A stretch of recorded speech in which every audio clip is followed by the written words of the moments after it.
제가 지난주 교회에 대한 이야기를 하면서 교회 세습에 대한 말씀을 잠깐 드린 적이 있습니다. 2001년이었습니다. 2001년에 서울 강남의 아주 메가 처치에서 그 대형 교회가 담임 목사직을 아버지에게서 아들에게로 물려주는 이른바 교회 세습을 단행을 했죠. 이 사건은 사실은 한국 교회사에서 아주 분기점이 된 사건 중에 하나입니다. 이전까지만 해도 그나마 한국 사회에서 교회에 대한 정서는 나쁘지 않았어요. 우호적이었습니다. 그런데 이 교회 세습을 이제 계기로 해서 교회에 대한 그 부정적인 정서들이 본격적으로 이제 확산되는 그런 분기점이 되었죠. PD 수첩 당시를 포함해서 많은 이 땅의 언론들이 교회의 어떤 문제, 폐습에 대해서 이렇게 지적하고 폭로하는 그런 기사들을 또 방송들을 내보냈고요. 교계 내에서도 뭐 복음과 상황, 뭐 기운실, 또 유스앤조이 이런 단체에서 교회의 어떤 고질적인 문제에 대해서 많이 기사로 다루면서 참 교회가 문제가 많구나 하는 것들이 이제 표면화되었던 그런 시절, 그런 시기였습니다. 교회가 세상의 빛과 소금이라고 막 자부해 왔는데 또 실제로 빛과 소금의 사명들을 감당해 왔는데 어느 순간 보니까 교회가 사회를 개혁하는 주체가 아니라 마치 그 개혁의 대상처럼 되어버린 그런 시기가 그 시기였습니다. 자, 그런데요, 그 비슷한 시기 하나님께서 한국 교회 안에 그 어두운 시기에 새로운 흐름들을 하나님께서 만들어내셨습니다. 그 즈음에 2000년대 초반에요, 중대형 교회, 큰 교회 목사님들께서 담임 목사로서의 모든 권리들을 포기하시고 분립 개척을 하는 분들이 많이 일어나셨어요. 동시에 실력이 좋으셔서 뭐 중대형 교회 충분히 청빙을 받아 가실 수 있는 그런 젊은 목사님들이 청빙을 이제 거절하시고 또 교회를 개척하는 그런 일들도 그 당시에 많이 일어났습니다. 우리의 모교회인 분당 우리교회 역시 그 시기에 교회 갱신의 사명을 띠고 개척한 교회였고요. 또 제가 그 이전에 섬기던 향상교회 역시 담임 목사님께서 담임 목사의 권리를 포기하고 분립 개척한 그런 교회였습니다. 참 어둡고 교회에 소망이 있을까 하는 시기였지만 동시에 하나님께서는 그 탕류 가운데 새로운 물결들을 만들어내셨다, 그런 것들을 제가 깨달았죠. 제가 사실 몰랐어요. 이런 하나님의 그림을 모르고 2000년대 초반에 참 20대 중후반 중반에 날카로운 비판 의식을 가지고 그런 교회들을 보면서 친구들은 막 데모도 하러 막 다녔거든요. 시위하러 다니고 했거든요. 피켓 들고. 한국계는 소망이 없다, 한국계는 썩었다, 이런 말들을 참 제가 쉽게 했던 것 같습니다. 돌아보면 참 부끄럽죠. 부끄럽고 교만한 그런 제 모습이었던 것 같습니다. 하나님께서는 절대 교회를 소망이 없다고 하지 않으세요. 아무리 어두운 시기라도 하나님께서는 새로운 물결들을 만들어내시고, 그래서 교회가 새로운 교회들을 세우셔서 그 교회들로 교회를 갱신하게 하시고 개혁하게 하신다, 이것들을 제가 나중에 깨달았습니다. 여러분, 비판은요, 교회에 대한 비판은 누구나 할 수 있는 거예요. 비판만큼 쉬운 게 없습니다. 동시에 비판만큼 신나는 것도 없어요. 그렇지 않습니까? 비판하면 신나요. 그리고 나는 비판하면서 나는 그렇지 않아라고 하면서 마치 나는 의로운 사람인 것처럼 그렇게 이제 우쭐대는 경향이 있다는 거죠. 하지만 여러분, 교회는요, 그런 비판으로 세워지지 않습니다. 교회는 그런 날카로운 비판으로 세워지지 않는 거예요. 정말로 하나님의 손에 붙들려서 구체적으로 한 교회를 세워가는 그 사명은 비판으로 되는 게 아니에요. 말씀에 순종하고 자기를 드리고 한번 자기를 던져보는, 하나님 말씀대로 한번 교회를 세워보는 그 헌신과 수고와 순종으로 말미암아 교회가 세워지는 거거든요. 중세에 교회를 개혁할 때 그 개혁자들이 주로 그 외친 모토가 있습니다. 모토가 뭐냐면 아주 유명한 모토죠. 아드 폰테스, 이게 라틴어인데요. 근원으로 돌아가자, 이런 모토를 외쳤습니다. 그러니까 교회 개혁은요, 막 교회 다 썩었으니까 다 갈아엎자, 이게 아니에요. 막 다 뒤집어 엎자, 이게 아니라 교회 개혁과 갱신은 교회의 초심, 교회의 근원으로 돌아가는 거예요. 하나님께서 말씀하신 교회가 어떤 교회였는가? 원래 교회가 간직했던 영광과 소망과 거룩이 무엇이었나? 바른 교회의 기준이 무엇인가에 관한 하나님의 기준, 하나님 말씀으로 돌아가서 그 기초 위에서 교회를 세워가는 것입니다. 그것이 교회 개혁의 갱신이에요.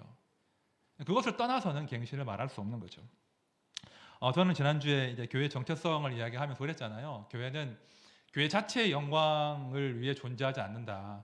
교회 자체의 번영과 성공이 교회의 존재 목적이 아니라 하나님의 영광을 찬송하는 공동체가 되어야 된다. 그 말씀 드렸죠. 그런데요, 말씀을 보면 교회가요, 하나님의 영광을 찬송하기 이전에 이미 하나님께서 교회를 거룩하고 영광스럽게 교회에게 부여하신 거룩과 영광이 있더라는 겁니다. 이미 하나님은 교회를 영광스럽게 하셨어요. 문제는 교회가 그걸 잃어버린 거예요. 그죠? 이미 하나님이 주신 거룩과 영광이 있는데 까맣게 잊어버리고 상실했기 때문에 교회가 교회로서의 사명을 감당하지 못하는 것입니다. 제가 청년 때 읽은 책 중에요, 기억 상실증에 걸린 교회, 그런 제목이 있습니다. 짧은 책인데 재밌습니다. 기억 상실증에 걸린 교회, 그런 책이 있는데 교회가 잊어버렸다는 거예요. 마치 기억을 상실한 사람처럼 교회가 하나님께서 주신 그 영광스러움과 거룩을 잊어버렸다. 그런 기억 상실 때문에 도무지 교회가 이 땅 가운데 소망이 될 수 없다. 이런 이야기를 하는 책인데요.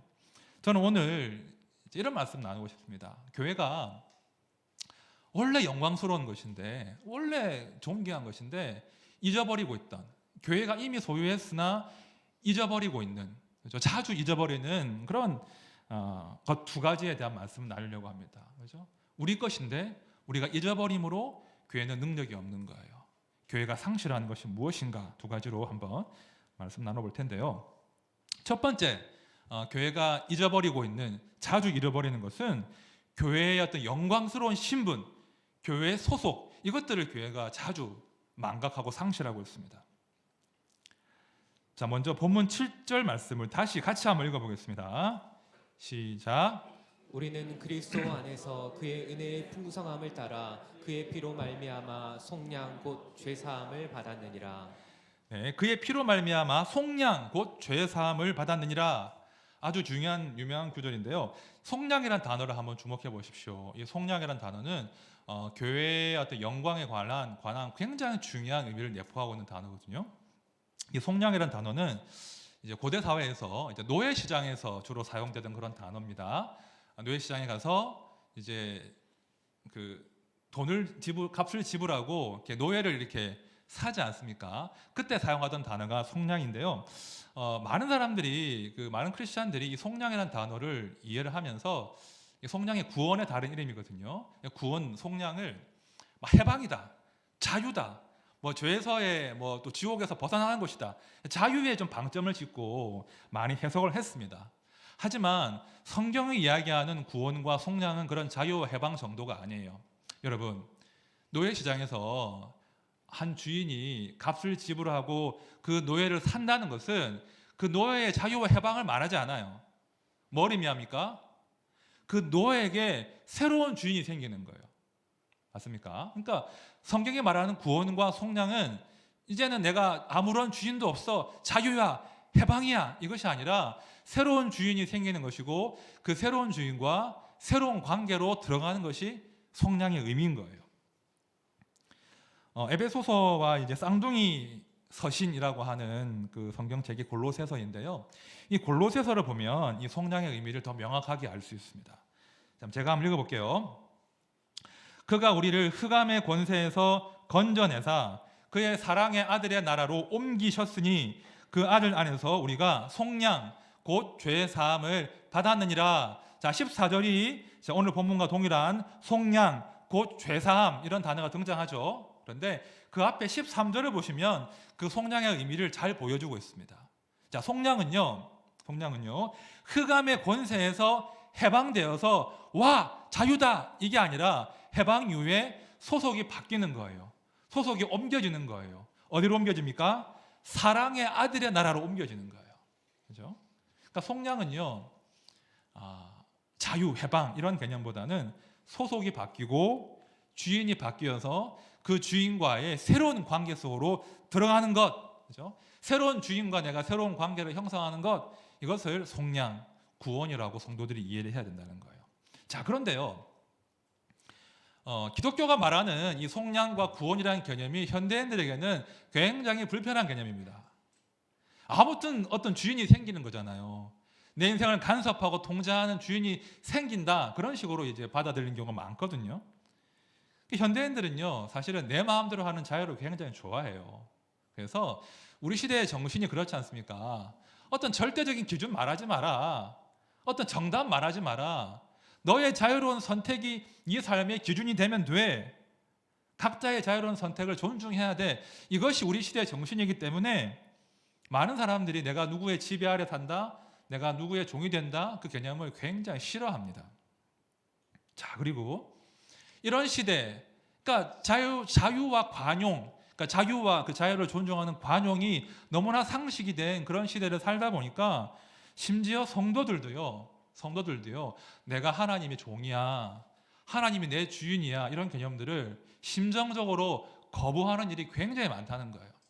그래서 나는 구원 받았습니다, 나는 예수 믿습니다 라고 하지만 여전히 예수님을 내 삶의 주인으로 모시기는 거부하는, 그죠? 그냥 구원만 즐거워하는 것이지 예수님을 내 삶의 주인으로 모시기를 거부하는 그런 유사 성도와 유사 교회가 얼마나 많은지 모릅니다. 하나님의 간섭이 싫은 거예요. 내가 하나님의 법 아래 사는 것이 싫다는 거예요. 어떠십니까? 여러분들 예수 믿고 막 예수 믿으면 이것도 해야 되고 막 저것도 해야 되고, 그죠? 술도 마시면 안 되고 담배도 피지 말라 그러고 주일날은 놀러 가지 말고 교회 와야 되고 막 이런 예수 믿으면 어떤 법들이 막 떠오르시잖아요.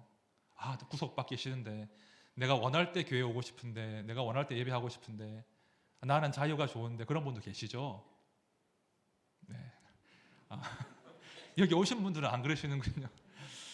사실 현대인들은 다 그래요. 자유를 너무 좋아해요. 자, 그런데요, 이거 꼭 기억하십시오. 사실은요, 이 자유, 특별히 내가 내 마음대로 한다고 하는 그 자유라는 개념은요, 실제로는 존재하지 않는 허구적인 개념에 불과합니다. 어떤 학자는요, 그래서 현대인들이 말하는 이 자유라는 개념은 이 현대사회가 만들어낸 문화적인 허구에 불과하다, 이런 유식한 말을 했어요. 유식하죠. 문화적인 허구에 불과하다. 여러분, 왜 자유가 허구인 줄 아세요? 내가 자유롭다, 이 말이 왜 말이 안 되는 말인 줄 아십니까? 사람은요, 누구나 한 사람도 예외 없이 누군가를 반드시 따르고 사랑하는 존재로 창조되었기 때문이에요. 다시요, 사람은 한 사람의 예외도 없이 무엇인가를 사랑하고 따르고 예배하는 존재로 창조되었기 때문이에요. 제임스 스미스라는 분이 쓴 하나님 나라를 욕망하라라는 책에 이런 구절이 나옵니다. 사람이라는 것은 곧 사랑하는 존재라는 말이며, 우리가 사랑하는 것이 우리가 누구인지를 결정한다, 이런 말을 했거든요. 이 말의 의미가 뭐냐면, 사람은 결국 누군가를 무엇인가를 사랑하게 되었고, 그 사랑하고 좋아하는 그것이 나의 주인 된다는 말이에요. 그렇죠? 내가 때로는 집착하는 그것이 내 삶의 주인이 된다는 거예요. 그러니까 모든 사람은 항상 누군가에게 매여 있는 존재예요. 결코 자유롭지 않습니다. 그래서 그 에베소서 말씀을 보시면, 2장 말씀 보시면, 그렇게 자유를 선언한 사람들, 자유를 선언하고 하나님 밖에 살기로 선택한 그 사람들의 실제는 사실은 종이야, 그런 선언을 하고 있다는 거예요. 자, 에베소서 2장 2절과 3절 말씀을 읽을 텐데요, 따르고라 말하면 주목해 보십시오. 잘 들어보십시오. 그때 너희는 그 가운데서 행하여 이 세상 풍조를 따르고, 그렇죠? 공중의 권세 잡은 자를 따랐으니 곧 지금 불순종의 아들들 가운데서 역사하는 영이라. 전에는 우리도 다 그 가운데서 우리 육체의 욕심을 따라 지내며 육체와 마음에 원하는 것을 하여 다른 일들과 같이 본질상 진노의 자녀이었더니. 자, 제가 세 군데에 따라를 읽었는데요, 여러분, 하나님 밖의 사람들은 결코 자유롭지 않아요. 무엇인가를 따라다니고 있어요. 무엇인가가 그 사람들의 불신자들의 교회 밖 사람들의 주인 노릇을 한다고요. 무엇이 그렇게 합니까? 이 땅의 풍조. 이 땅의 풍조는요, 세상 사람들이 다 가는 그 길을 말하는 거예요. 모두가 다 가는 그 길, 유행을 말하는 거예요. 그죠? 풍조가 우리를 지배하고 있고요. 그 배후에서 공중의 권세 잡은 자가 우리를 종으로 부리고 있습니다. 그리고 우리의 욕심이 우리를 종으로 부리고 있다는 거예요. 그러니까 내 마음대로 나는 자유롭게 살 거야 라고 하지만 실상은 우리는 다 종이에요. 그죠? 이 땅의 모든 사람들이 가는 그 길, 유행, 사단 마귀 혹은 내 욕심이 나를 종으로 부리고 있다는 거예요. 자, 그래서 한 목사님이 이런 글을 썼습니다. 어려운데 잘 들어보십시오. 신학 실종이라는 글에 나오는 그 글귀인데요. 책에 나오는 글귀인데요. 자기의 개별성을 상실하고 그저 군중 속으로 흡수되어 버리는 것이다. 군중에 의지해서 살아가며 대중 속에서만 편안함을 느낀다. 그런 사람은 거의 병적인 열심으로 체육 경기장과 공연장에 모이는 군중을 찾아 나선다. 그들의 도피처는 텔레비전과 영화다. 이런 글을 썼는데요. 핵심이 뭐냐면 현대인들은 자유를 말하지만 자유롭지 않다는 거예요.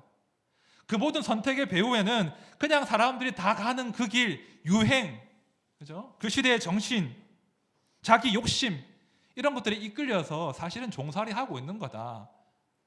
끊임없이 주변을 돌아보면서 나도 저 사람만큼 살고 있나? 때로는 불안해하고 때로는 우월감을 가지고 때로는 위축되는 가운데 위태로운 삶을 살고 있는 것이 현대인이다. 그런 지적을 한 거예요. 자유롭다고 하지만 사실은 우리는 무엇인가에 단단히 매어서 종으로 살고 있습니다. 자유를 선포하지만 오히려 불안하고 공허해요. 자유롭다고 하지만 오히려 우리 가운데 평안이 없다는 거예요. 그게 현대인들의 실존의 모습이에요. 누가복음 15장 말씀을 보시면 우리가 아는 탕자의 비유가 나오잖아요. 그 탕자가 이제 아버지 그 재산을 다 정리해서 받아가지고 그 떠나지 않습니까? 탕자가 추구한 게 뭡니까? 자유죠. 이제 아버지의 그 법과 아버지의 삶과는 내가 상관없이 내 마음대로 살렵니다라고 자유를 선포한 거예요. 아버지의 그 모든 좋은 것들은 다 받아 먹으면서 다 받아 가로채서는 내 마음대로 살겠노라 하고 자유를 선포했잖아요. 근데 그 자유와 해방의 대가가 무엇이었습니까? 결국은 돼지가 먹는 쥐염 열매로 연명하지 않습니까? 그렇죠? 내가 자유를 선포하고 멋지게 살 줄 알았는데 결국은 돼지나 먹는 그 쥐염 열매로 하루하루 연명하는 그 시시한 존재가 되어버렸다는 것입니다. 이것이 성경에서 보여주고 있는 하나님 밖에서 자유와 해방을 추구했던 인간들의 실존이에요. 자, 그런데 우리 성도들은 그렇지 않잖아요, 여러분. 그렇죠? 이 모습이 우리의 모습이 되면 안 되잖아요. 우리 성도들은요, 보호자가 없는, 소속이 없는 그런 오갈 데 없는 난민들이 아니잖아요. 성도는요, 하나님의 백성이잖아요. 하나님의 사랑의 아들의 나라로 옮겨진 하나님의 백성이잖아요. 하나님의 그 은혜의 울타리 안에 사는 사람들이잖아요. 그런데 우리 성도님들이 그걸 싫어하세요. 의외로. 그 하나님의 은혜 안에서 하나님의 법을 따라 사는 것들을 구속이라고 이야기하고 거부감을 느낀다는 거예요. 그것이 영광인데 특권인데 누리지 못한다는 것입니다. 자, 신명기 10장 말씀 한번 들어보십시오. 이 신명기 10장은 굉장한 진리를 담고 있습니다. 우리 성도의 자유와 행복에 관한 진리인데요. 잘 들어보십시오. 내가 오늘 내 행복을 위하여 내게 명하는 여호와의 명령과 규례를 지킬 것이 아니냐. 다시요. 내가 오늘 너의 행복을 위해서 너에게 명령하는 여호와의 명령과 규례를 지킬 것이 아니냐. 지금 여호와의 명령과 규례를 지키는 것이 우리를 답답하게 만드는, 우리를 구속하는 그런 것이 아니라 우리의 행복을 위한 것이다 라고 지금 선언하고 있는 거예요. 여러분, 성도가요, 하나님의 법에 따라 사는 것은 속박이 아닙니다. 속박이 아니라 그것이 진정한 자유예요.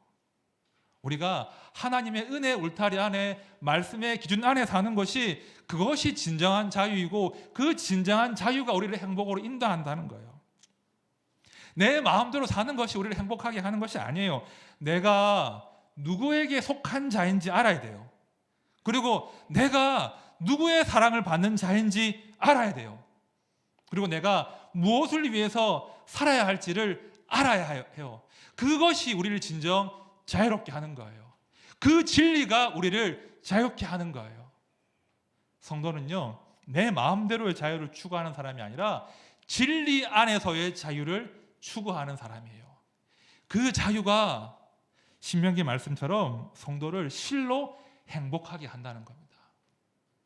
그것이 하나님께서 인생들을 창조하신 창조의 원리예요. 그렇죠? 너희의 신분과 소속과 특권이 무엇인지를 제대로 알아라.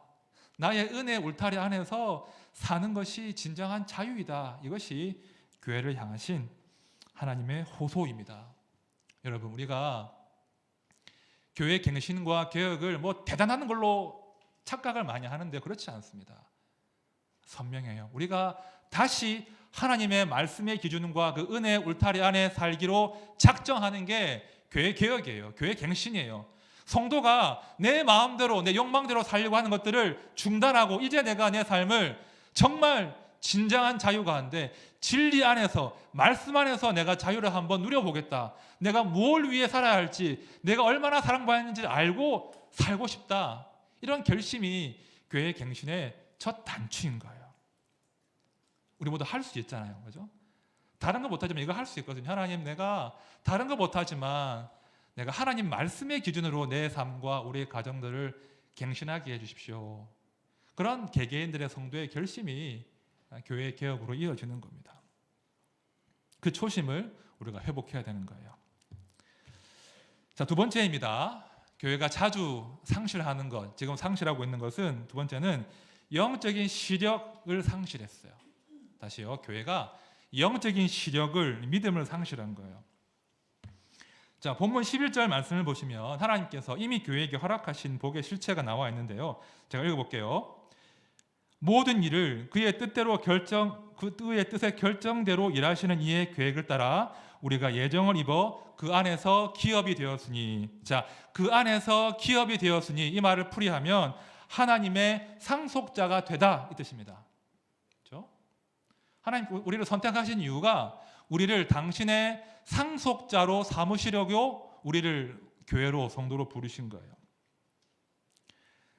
여러분들이 하나님의 상속자라고 합니다.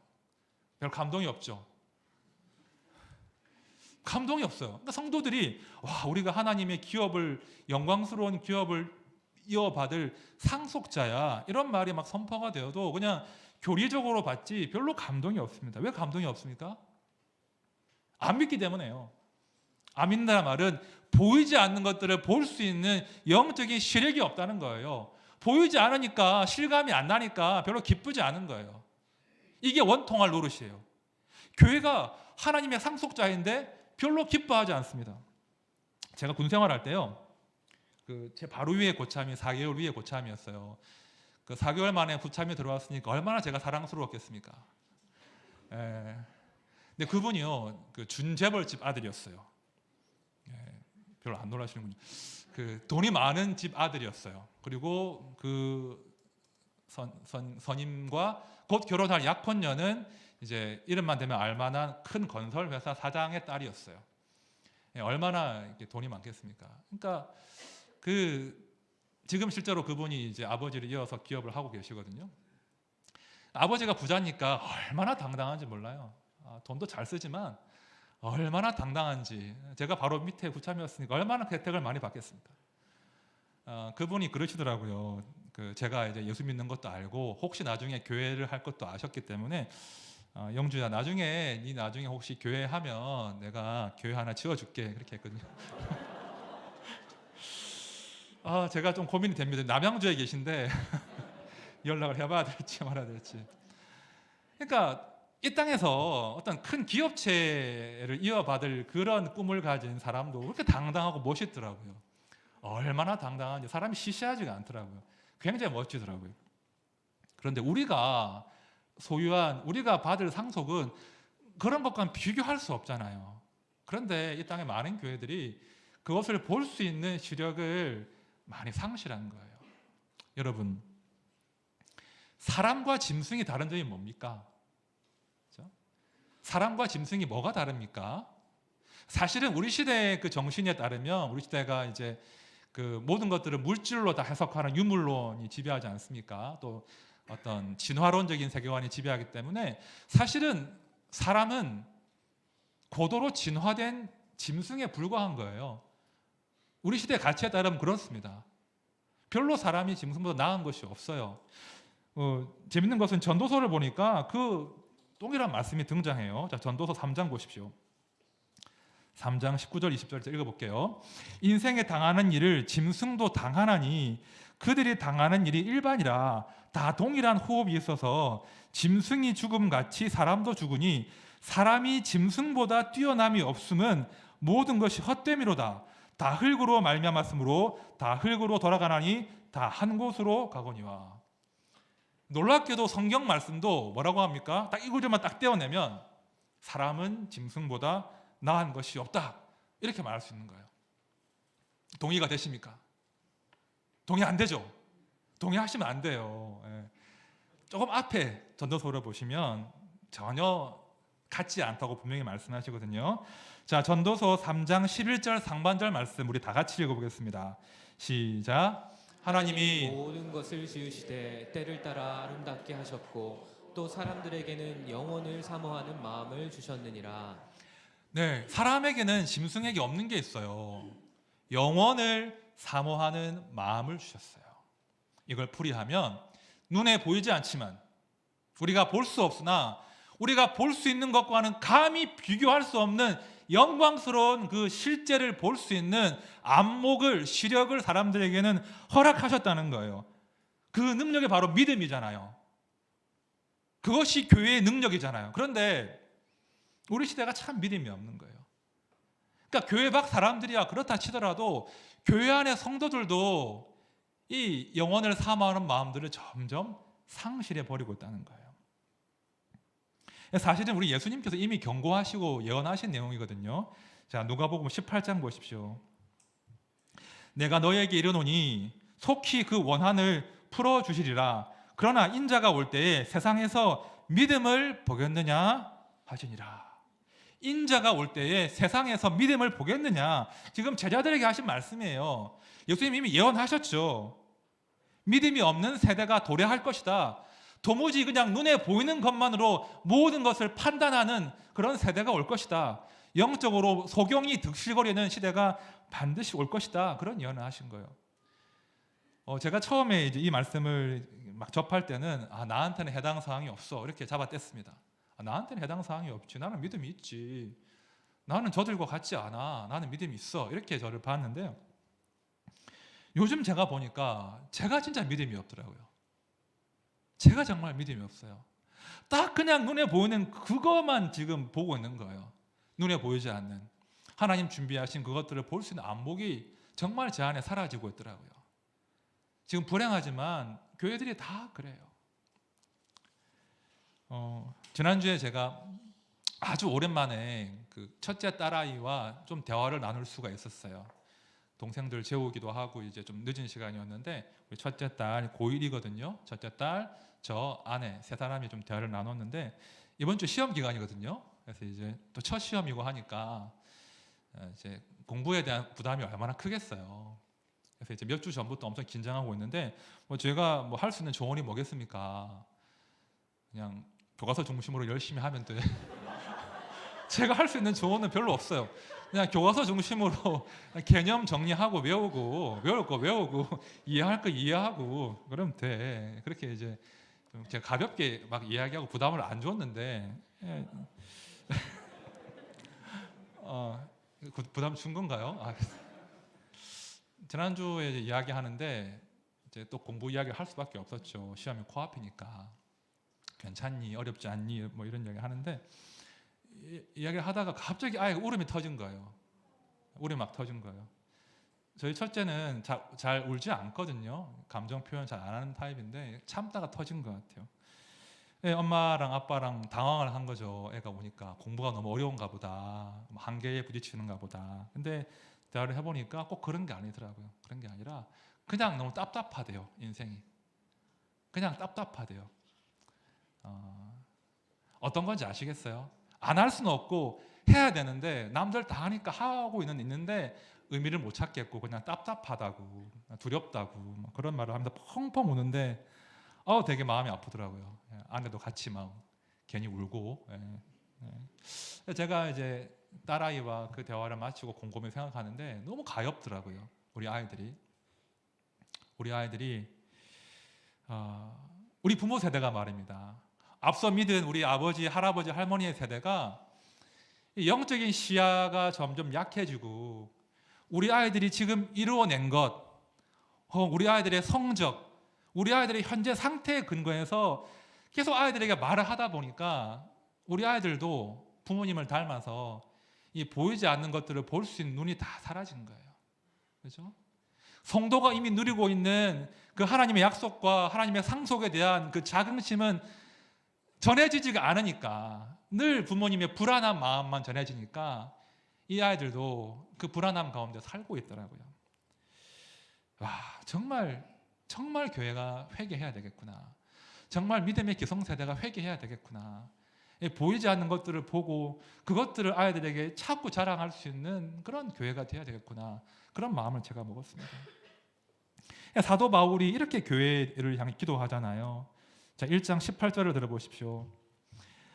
여러분의 마음의 눈을 밝혀주셔서 하나님의 부르심에 속한 소망이 무엇이며 성도들에게 베푸시는 하나님의 영광스러운 상속이 얼마나 풍성한지를 여러분이 알게 되기를 바랍니다. 지금 이 대목은 사도 바울이 교회를 향한 기도의 한 대목인데요. 지금 바울은 다른 기도하고 있지 않아요. 성도들에게 복을 빌어주는 기도 이전에 교회가, 성도가 영적인 눈이 띄어서 밝아져서 하나님의 그 상속의 풍성함이 얼마나 대단한 것인지를 알게 하기를 원합니다. 그 기도를 지금 하고 있는데 제가 이 기도를 읽는데 와, 이 기도야말로 오늘 우리 시대가 눈에 보이는 것에 갇혀가지고 옴짝달싹하지 못한 우리 세대가 반드시 회복해야 될 기도구나, 그런 마음을 주셨습니다. 여러분, 성도와 교회의 위기는요 다른 것이 아니에요. 영적 시각의 상실입니다. 눈에 보이지 않는 것들을 보는 그 사람이 담대하게 주의 사명을 감당할 수 있는 것인데 그 시각을 상실하니까 그냥 지금 우리 아이들, 또 내가 이룬 것들, 내 학벌, 내 실력, 내 연봉, 내 손에 드는 것, 이것에 근거해서 내 인생을 판단하려고 하니까 자신감이 없는 거예요. 당당하지 못한 거예요. 늘 불안하고 조바심을 내는 겁니다. 그래서 하나님의 상속자인데 그 누구보다도 초라하고 시시한 삶을 살고 있다는 거예요. 상속해 주신 하나님은 뭐가 됩니까? 그렇죠? 하나님 주셨는데, 약속하셨는데. 성도의 능력은요 다른 것 아닙니다. 하나님을 아는 거예요. 성도는요 하나님의 부요하심을 볼 수 있는, 아무리 삶이 힘들어도 하나님의 부요하심을 볼 수 있는 영적인 시력으로 무장하셔야 돼요. 자, 역대상 말씀 들어보십시오. 여호와여, 위대하심과 권능과 영광과 승리와 위엄이 다 주께 속하였사오니 천지에 있는 것이 다 주의 것이로소이다. 여호와여, 주권도 주께 속하였사오니 주는 높으사 만물의 머리이십니다. 부와 귀가 주께로 말미암고 또 주는 만물의 주제가 되사 손에 권세와 능력이 있사오니 모든 사람을 크게 하심과 강하게 하심이 주의 손에 있나이다. 이것이 성도의 고백이어야 돼요. 여러분, 지금 다윗의 이 고백이 신약에서 또 재현되었잖아요. 오늘 말씀 보십시오. 1장 22절 보십시오. 세 번역입니다. 하나님께서는 만물을 그리스도의 발 아래 굴복시키시고 그분을 만물 위에 교회의 머리로 삼으셨습니다. 그렇죠? 만물 위에 뛰어나신 분, 모든 존재가 그 앞에 굴복하는 예수 그리스도께서 이제 교회의 머리가 되신 거예요. 달리 표현하면 교회, 성도인 나는 그분의 몸이 된 것이고 그분의 백성이 된 것이고 그분의 신부가 된 거예요. 굉장히 영광스러운 신분을 교회가 이미 획득한 것입니다. 그것을 볼 수만 있다면 좀 더 당당해질 수 있는 거예요. 삶은 무겁지만 힘겹지만 우리가 영적인 눈이 열려서 그걸 볼 수만 있다면 우리는 가진 것이 없더라도, 제가 전에 말씀드렸죠. 우리가 돈이 없지 가오가 없냐고. 그렇죠? 우리가 돈이 없지 가오가 없냐고. 그 말이 성도의 고백이 돼야 돼요. 우리가 가진 것이 없지만, 우리 아들의 현재 모습이 그러하지만 우리가 소유한 그 위대한 상속을 붙들 수만 있다면 우리 힘낼 수 있는 겁니다. 절대로 삶의 무게에 지지 마십시오. 그리고 절대로 현재 내가 짊어지는 그 삶이 감옥처럼 나를 가두지 않도록 조심하십시오. 그 감옥을 빨리 탈옥하십시오. 탈옥의 열쇠는요, 다른 게 아닙니다. 나의 신분을 기억하는 것, 그리고 영적인 시력을 회복하는 것입니다. 그것이 이 땅의 교회가 회복해야 될 초심인 것입니다. 이제 말씀을 정리합니다. 여러분, 우리 성도들요, 너무 시시하게 사시면 안 돼요. 너무 스스로를 초라한 존재로 만드시면 안 돼요. 우리가 하나님께 속한 사람이잖아요. 하나님의 상속자잖아요. 그래서 좀 당당하게 살아가셔야 돼요. 제가 두 가지 권면을 드립니다. 첫 번째는 언어 습관을 많이 바꾸십시오. 언어 습관을 제가 한번 말씀드린 적이 있을 거예요. 아침에 눈 뜰 때마다 자신의 신분을 확인하십시오. 나는 보호자 없는 난민이 아니라 하나님의 백성입니다. 나는 하나님의 상속자입니다. 그죠? 아이고 죽겠네 하지 말라고 말씀드렸죠. 아이고 죽겠네. 그게 아니라 내가 얼마나 위대한 자인지를 자꾸 선포하십시오. 또한 그 선포를 우리 남편에게, 아내에게, 자녀에게 자주 하십시오. 공부는 어떻게 하고 있니? 큰일 났네. 더 해야 되겠다. 이 말씀 좀 줄이시고요. 다 알아요, 아이들이. 모르지 않습니다. 우리 아이들에게 네가 얼마나 존귀한 자인지, 네가 얼마나 하나님의 위대한 백성이고 하나님의 상속자인지 자꾸 선포하십시오. 우리 언어 습관이 자꾸만 우리의 가진 소중한 것들을 자꾸 선포하는 것으로 습관이 바뀌어야 된다는 거예요. 절대로 하나님의 그 호의와 선물을 하찮게 그냥 방구석에 처박아 두지 말고 자꾸 꺼내어서 선포하시고 즐기십시오. 우리가 하나님 상속자구나. 두 번째는요, 기도를 좀 바꾸십시오. 기도를 좀 많이 바꾸십시오. 하나님을요, 내 문제를 해결해 주시는 분 정도로 자꾸 교제하시면 안 돼요. 우리가 기도할 때 우리에게 엄청난 상속을 주시는 그 위대한 하나님과 더 많이 교제하십시오. 아까 다윗의 고백을 나의 고백으로 삼으십시오. 내가 기도 가운데 만나는 그분이 그냥 내 문제를 해결해 주시는 그런 분이 아니라 나에게 이미 위대한 것들을 상속하신 분, 그런 분과의 교제 가운데 기쁨을 누리셔야 돼요. 그런 담대함으로 우리 아들, 딸에 대해서, 우리 남편과 아내에 대해서, 교회에 대해서 기대함으로 기도하셔야 돼요. 하나님, 지금은 이러하지만, 지금은 초라하고 힘겹지만 이 말씀에 근거해서 기도합니다. 이 인생을 책임져 주십시오. 그것이 우리의 기도가 되어야 된다는 것이죠. 이제 한 주가 시작됩니다. 좀 치열하고 힘든 삶일 텐데요, 우리 꼭 기억합시다. 우리는 초라하고 시시한 존재가 아니에요. 하나님의 상속자입니다. 그래서 우리의 영적인 눈이 열려서 오늘 또 이번 한 주간도 하나님의 상속자답게 당당하게 말하고 또 당당하게 삶에 도전하는 그런 한 주가 되시기를 진심으로 축원드립니다. 찬양합시다. 우리가 이제 많은 성도들이 있죠. 많은 이제 무리들이 예수님 주변에 항상 모여 있는데요. 이 땅에 얼마나 많은 교회와 성도가 있습니까? 그런데 우리가 정말 그 무리 정도에 머물지 않고 예수님을 누리는 제자가 되기 위해서는 예수님이 얼마나 위대하신 분인지를 즐겨 찬양하고 기억해내셔야 돼요. 그것이 성도의 능력이거든요. 그래서 우리가 함께 찬양할 텐데, 하나님, 제가 이번 한 주간도 예수의 이름을 높이는 한 주 되게 해주십시오. 내가 예수의 이름을 높일 때 하나님, 그 높으신 예수님께서 내 삶을 좀 당당하게 만들어주는 경험을 하게 해주십시오. 또 우리 남편, 아내, 우리 아들, 딸들도 그 높으신 예수님의 그 권세 아래서 당당하게 어깨 펴고 주눅 들지 말고 살게 해주십시오. 우리 함께 찬양으로 이 신앙을, 믿음을 고백하겠습니다.